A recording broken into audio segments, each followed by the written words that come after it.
Hola familia, esto es La Salud a toda costa y hoy tenemos un tema que, bueno, no nos va a llevar a ninguna tragedia ni mucho menos, pero sí vamos a aclarar muchísimas cosas al respecto de algo que afecta fundamentalmente a los hombres. A partir de los 25 o 30 años comienza la tragedia psicológica, que es la alopecia, la pérdida del pelo. Bueno, yo creo que durante todas las generaciones y en estos años he tenido una experiencia personal espectacular. Pero quien mejor sabe de cómo tratar la alopecia, si realmente hay productos que son eficaces, otros que no lo son tanto, y vamos a aclarar para hombres y también para mujeres, vamos a aclarar cuáles son realmente los efectos beneficiosos de los tratamientos para evitar la caída del pelo. El vocal en Dermofarmacia que nos visita del Colegio de Farmacéuticos es don Manuel García. Manuel, Juan Ramón, amigo personal, lo dejo claro, amigo de muchísimos años, un fenómeno, un monstruo como persona y como profesional. Y por eso vamos a contaros la realidad de los tratamientos para la caída del pelo. Así que estad muy atentos porque vamos a intentar desmitificar muchas cosas que no tienen sentido y que se han hecho prácticamente como algo ya, bueno, que si te lavas mucho el pelo se va a caer más, que si te cortas el pelo coge más fuerza, que si... Ahora veremos. Manuel, al respecto de la alopecia hay una cantidad enorme de mitos, de dichos y de axiomas, o sea, de algo que sí, que por narices es así, que no tiene ningún fundamento científico.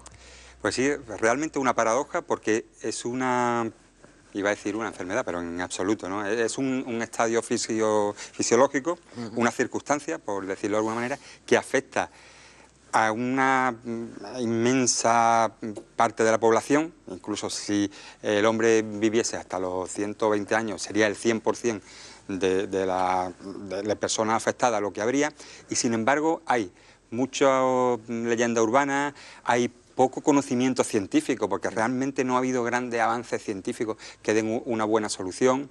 Y es curioso en ese sentido, ¿no? Porque es un problema además que preocupa a las personas.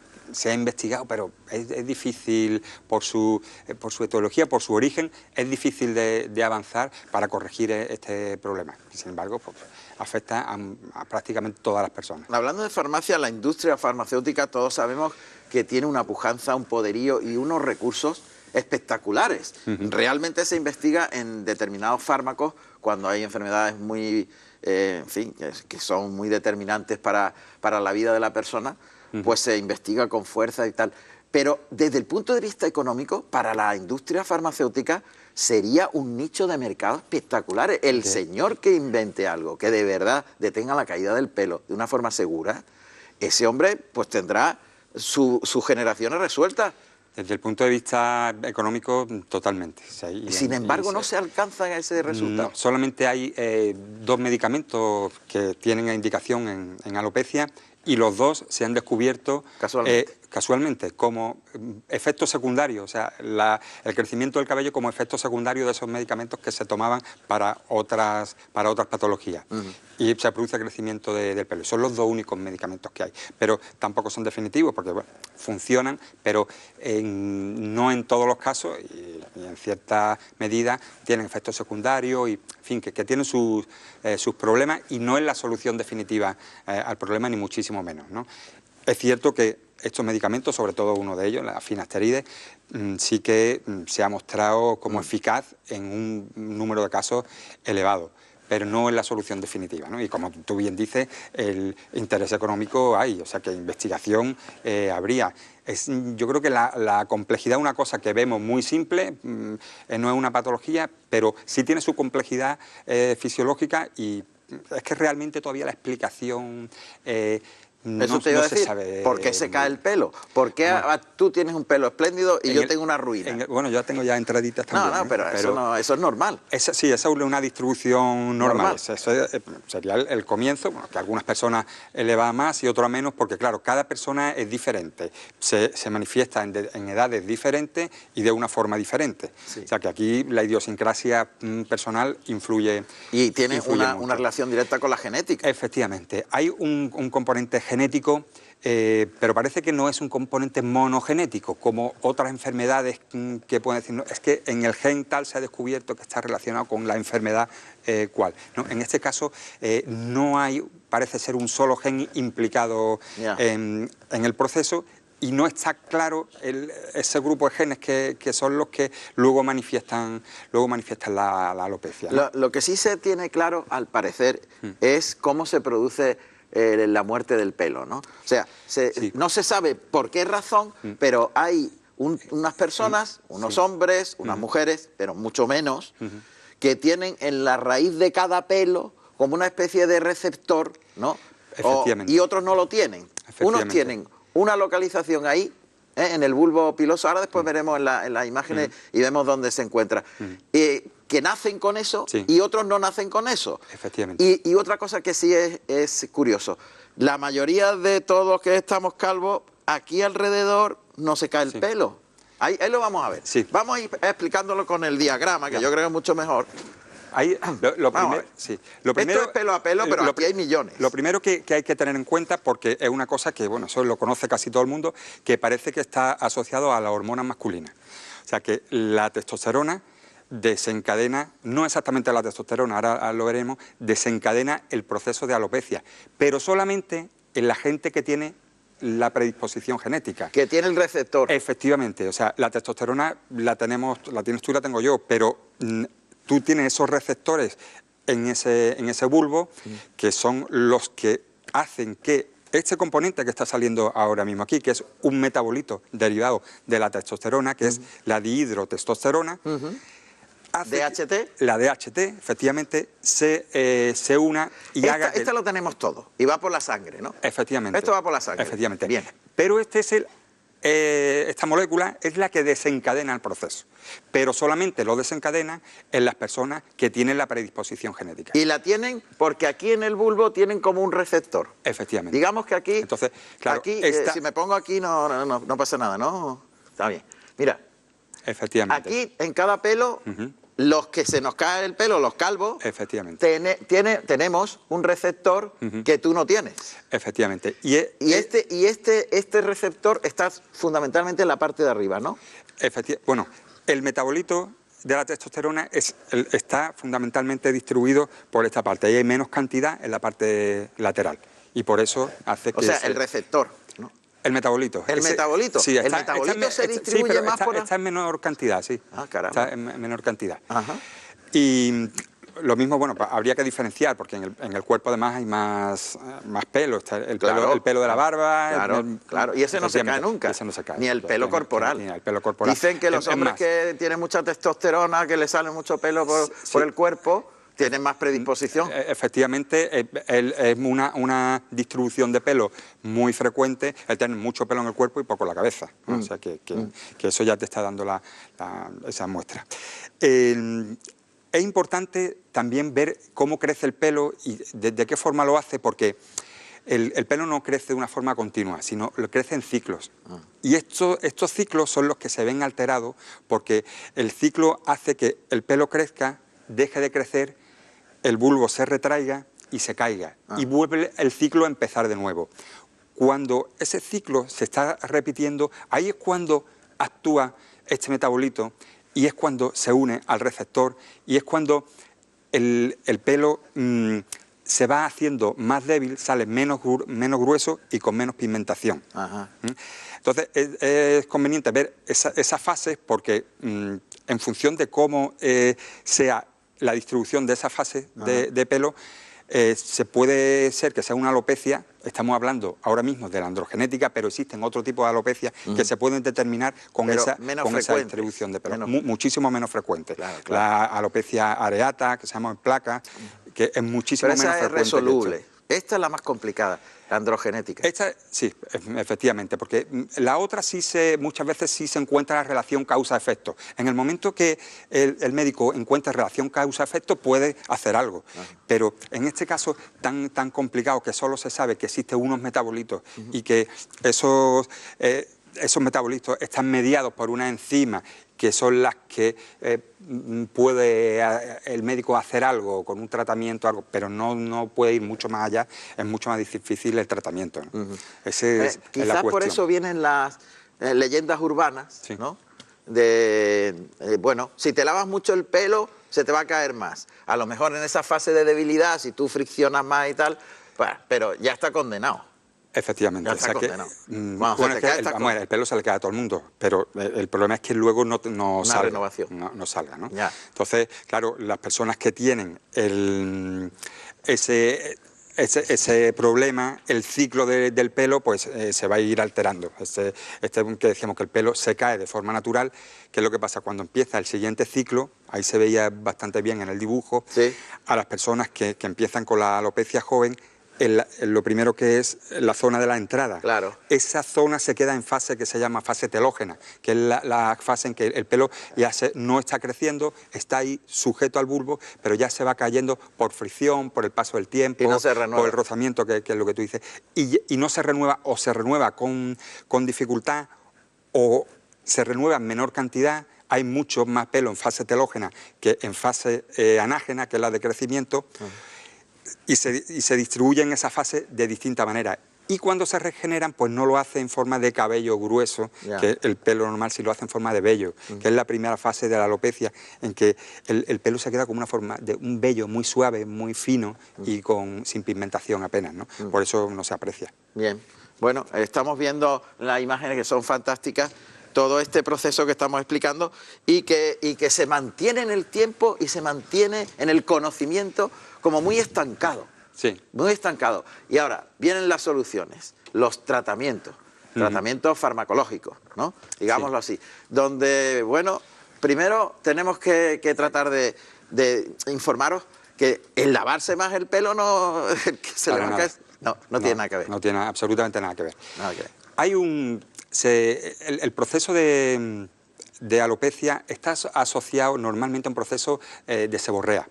Pero, de grasa, ¿no? De grasa. ¿Pero por qué? Pues porque en el mismo bulbo que produce el cabello también es el que produce la grasa. Y antes de retraerse y dejar de funcionar, es capaz de segregar más grasas que en condiciones normales. Entonces, por eso hay cierta asociación. La utilización de productos para la grasa, para evitar la grasa del pelo, no está de más. O sea que es un buen consejo que se le puede dar a la gente, pero tampoco se puede engañar a nadie. Claro. Esto no va a hacer que no se siga cayendo el pelo. Que puede que se retrase, que el pelo que nazca salga, que es más sano. Ayuda. Como el caso de los complejos vitamínicos. El pelo para crecer necesita aminoácidos, porque el pelo es una proteína y las proteínas están formadas de aminoácidos. Entonces el pelo necesita aminoácidos y necesita vitaminas. Si tú das complejos vitamínicos y con aminoácidos, ayudas. Le está dando pequeños ladrillitos por si quieres construir el pelo. Por si quieres construir el pelo. Pero si tus folículos pilosos dicen no construyo, no construye. O sea que ya le puedes dar lo que sea, ¿no? Entonces, bueno, de ahí pasamos a los tratamientos farmacológicos. Otra cosa, cortarse el pelo endurece. Dice, si te cortas el pelo y además cortito, te va a salir más fuerte. Nada, eso no tiene ningún sentido, ¿no? El pelo cuando está creciendo en continuo, en fase anágena, pues está creciendo en continuo y puede estar en esa fase de crecimiento. Lo normal son entre 2 y 3 años, pero puede, en las mujeres, por ejemplo, hasta 7 años. Es la fase que el pelo crece. Luego entra en la fase esa de descanso y luego se cae. Entonces, eso de cortárselo, bueno, si te lo corta la fase anágena, te va a seguir creciendo. Y si te lo corta en una fase telógeno, pues probablemente la peluquería pues ya se te vayan cayendo más. Claro, ¿no? Claro. Entonces, es cierto que también esas fases, esos estadios de crecimiento y de generación hasta la muerte natural, pero que está renovado por el otro. O sea, cuando está normal el pelo, el que ha vivido un tiempo y ya se muere, sale otro por debajo. Efectivamente. El tema cuando te quedas calvo es que no sale el otro. Efectivamente. No, digámoslo así. En principio, la primera fase saldría uno mucho más débil, más chiquitito, va perdiendo fuerza y luego dejaría de salir. Claro, esa es la fase tal. Se produce, digamos, de una forma regular. ¿Tiene que ver, por ejemplo, con la estación del año? Porque otro mito. En otoño, como se cae la hoja, se cae el pelo. Mira, una cosa importante es que el pelo no crece sincrónicamente. O sea, hemos hablado de esta fase en que unos están creciendo, luego se ponen en reposo y luego cae, pero no lo hacen todo al mismo tiempo, sino que hay una parte del pelo que está creciendo, otra parte, bueno, ya del pelo no, de los folículos que están retraídos, y otra parte que puede ser en torno a un 15, 16%, 17%, que está en fase de que se está cayendo. Esa es la proporción normal, un 85%, un 15% y un 1% aproximadamente de pelo en fase que está en retracción del bulbo. Entonces, se van cayendo, van creciendo. Eso es lo normal. En la alopecia se produce una disfunción, entonces hay más pelo en fase telógena. Por eso es una de las formas de detectarlo que en la otra fase. Hay más pelo en fase de morirse que de la que están haciendo. Que de la que están haciendo, efectivamente. Y siguiendo un poco con tu pregunta, pues en todas las estaciones del año hay pelos que están en una fase y hay pelos que están en otra fase. ¿Qué es lo que ocurre? Durante el verano, bueno, pues hace mucho más calor, parece que hay una actividad metabólica mayor en toda la zona, hay más vasodilatación, ahora hablaremos de los vasodilatadores, hay una vasodilatación, parece que hay más actividad y que como que el pelo tiene más, o esa zona tiene más riego sanguíneo, está funcionando más fuerte, y cuando llega el otoño, después además de haber sufrido, porque en verano se utilizan más productos químicos, se lava el pelo más, o sea, que se está agrediendo un poco más, pues parece que cuando acaba esa fase se cae algo más el pelo. Pero eso es una cuestión casi de percepción más que de realidad. Puede haber un poquito, pero por los motivos que te he dicho, pero no es una cosa ni que tenga que ver con la alopecia, ni que... Ya. Vamos a situarnos en la calva. Sí. Vamos a una historia de luz y la pregunta es, ¿dónde tienes la calva? A ver, ¿dónde?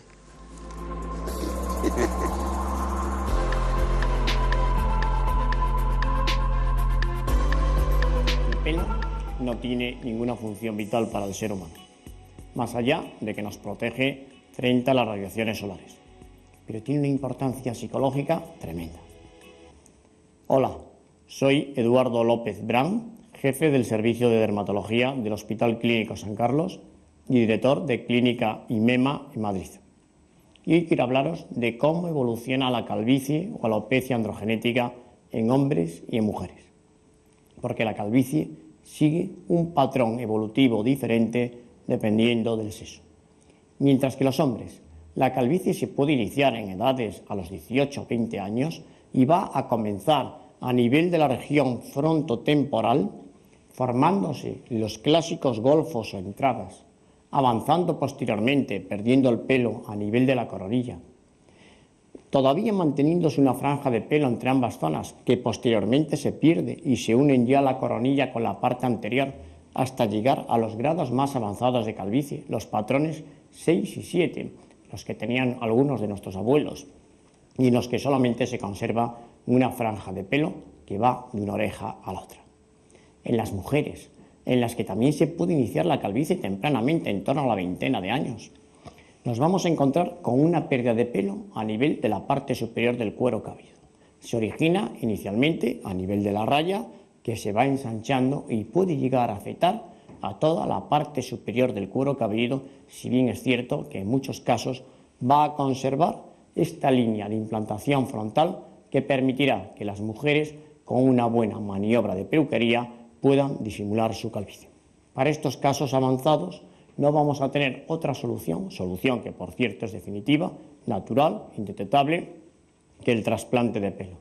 En el momento actual disponemos de técnicas de trasplante no agresivas, indoloras, que proporcionan unos resultados definitivos para toda la vida y que consisten en llevar pelo del área donante o área dadora al área receptora o área calva. El área donante en los hombres es más extensa que en las mujeres, por lo tanto vamos a poder trasplantar siempre una mayor cantidad de pelo en los hombres y en las mujeres. Pero como muchos me estarán mirando a mí, les tengo que decir que no todo el mundo puede trasplantarse, que hace falta tener zona dadora.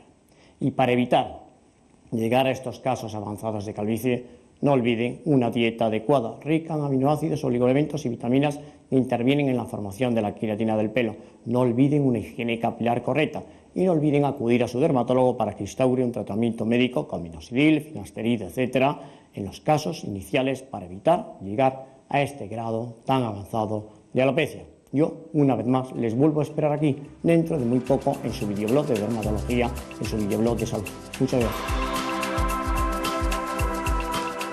En fin, una preocupación realmente más psicológica que otra cosa, de verdad, más psicológica que otra cosa.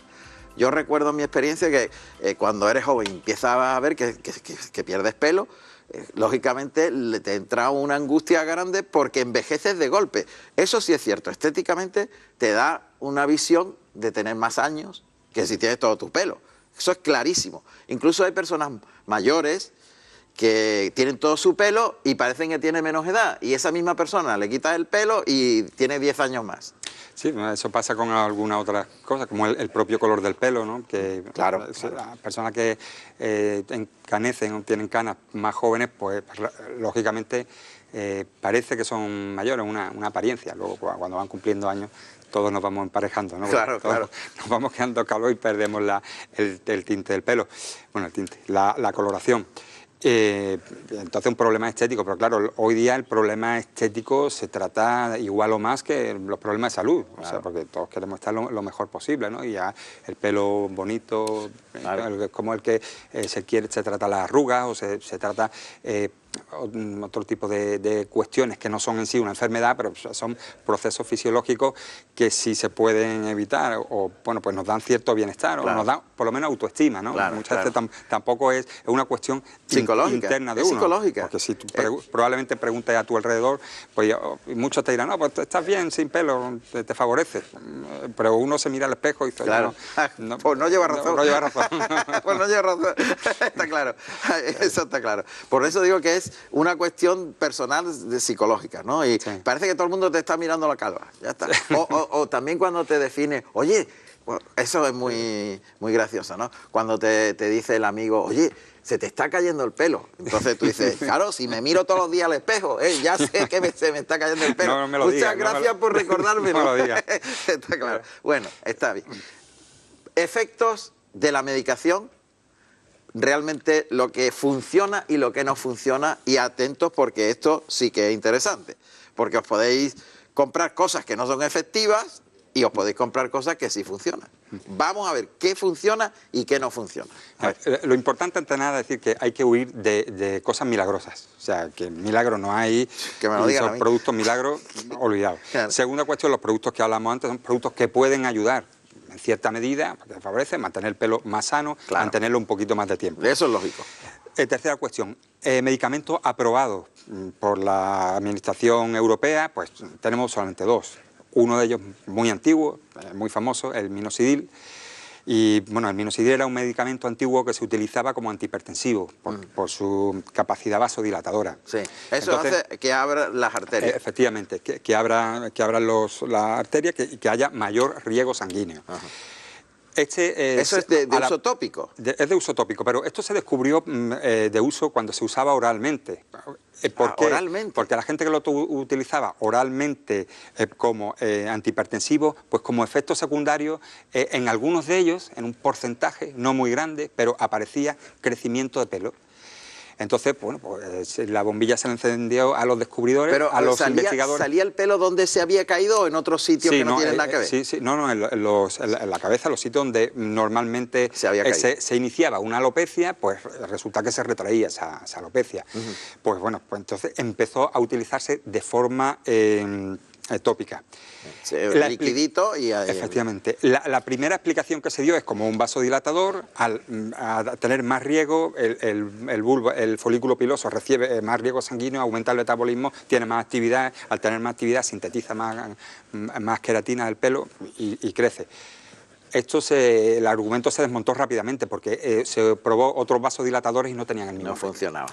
Entonces, el minoxidil ha quedado ahí sin tener una explicación profunda de cómo se utiliza, pero sí que se utiliza y que en un porcentaje no muy alto puede dar un resultado. Bien. Se utiliza en torno al 2, entre el 2 y el 5% en solución hidroalcohólica y se prepara, o vienen hay preparados comerciales y hechos incluso como fórmula magistral en la oficina de farmacia. Eso es mejor. Se pueden hacer que lo preparan. Yo lo he utilizado preparado por los farmacéuticos. Sí. Sí. Bueno, también los hay ya en su botellita y, como tú dices, con una marca. Efectivamente. Y ya está. Y ahora vamos a la estrella del medicamento para la alopecia. Es un medicamento, también viene de rebote, porque es un medicamento que se utilizaba para la hiperplasia benigna de próstata. Y que, eso es cuando se hincha la próstata en el hombre, efectivamente, pero no es cáncer. Efectivamente. Y se utilizaban una dosis al 5%, de 5 miligramos y resulta que las personas que lo estaban tomando pues le crecía pelo. En este caso, más que lo que contábamos antes con el minoxidilo, ¿no? Entonces, bueno, pues se pensó que se podía utilizar también para el tratamiento de la alopecia. Y de hecho se ha comercializado y se ha autorizado por las administraciones sanitarias esa indicación en una dosis de 1 miligramo al día, menor que la que se utilizaba para la hiperplasia de próstata, y con un resultado bastante más alto que en el caso de minoxidilo. En el caso de este medicamento, de la finasteride, sí que hay una explicación perfecta de cómo actúa, ¿no? Y actúa muy sencillamente. Al principio de todo empezamos explicando que la testosterona estaba implicada en el desarrollo de la alopecia porque había un metabolito. Un metabolito es una sustancia que procede del anterior. Sí, lo vi. Ahí está. El DHT. Eso es. Entonces, el finasteride inhibe el paso de la testosterona a la dihidrotestosterona, con lo cual la dihidrotestosterona, al no estar en la zona, no se puede unir al receptor que tú indicabas antes, y por lo tanto el pelo no sufre ese problema. Es como si no tuviese receptor. O sea, claro, en tu caso pasaría como si fuese una persona que tiene menos receptores. Ese es el mecanismo, muy sencillo. Es realmente sencillo. Bloquea la transformación en DHT, que es la que se une. Efectivamente. Es la que tiene la llave para unirse al bulbo del pelo y matarlo. No hay dihidrotestosterona, interrumpe el metabolismo de la testosterona y por lo tanto no... Se nos acaba el tiempo, Manuel, pero esto tiene un tratamiento permanente, ¿no? Sí. Porque si se elimina, vuelven a aparecer las DHT y se va a bloquear. El problema que tiene este tratamiento es que es muy largo plazo, o sea, que es para tomarlo casi indefinidamente. ¿Toda la vida? Y entonces... ¿Hace daño el tomarlo toda la vida a otras estructuras del organismo? Vamos a ver, es un tratamiento que interrumpe un metabolismo hormonal, con lo cual en algunos casos se han descrito algunos efectos secundarios. Pero el porcentaje de efectos secundarios a la dosis que se está tomando, que es de 1 miligramo al día, no es muy elevado. Entonces hay que ver realmente el beneficio, claro, y el coste que tiene, ¿no? El más preocupante, que bueno, lo más hablado antes, que le preocupan a algunas personas, que pueda producir algún tipo de disfunción eréctil o de problemas, incluso de pérdida de libido, ¿no? Bueno, pues... hay en torno a un 2 y pico % de personas que le puede dar este efecto secundario cuando comienza el tratamiento, pero se ha visto que al cabo de los 4 meses de estar tomándolo ya disminuye y es por debajo del 1% las personas a las que le aparece este efecto secundario. Por lo tanto, no es un efecto secundario que sea preocupante. Muy preocupante. No, porque es muy cortito. Manuel, no es que nos hemos pasado. Muchas gracias. Pero volvemos otro día. Es un tema muy interesante. Perfecto. Familia, que no hemos pasado. Adiós, que lo pasáis muy bien y seáis muy felices. Volvemos.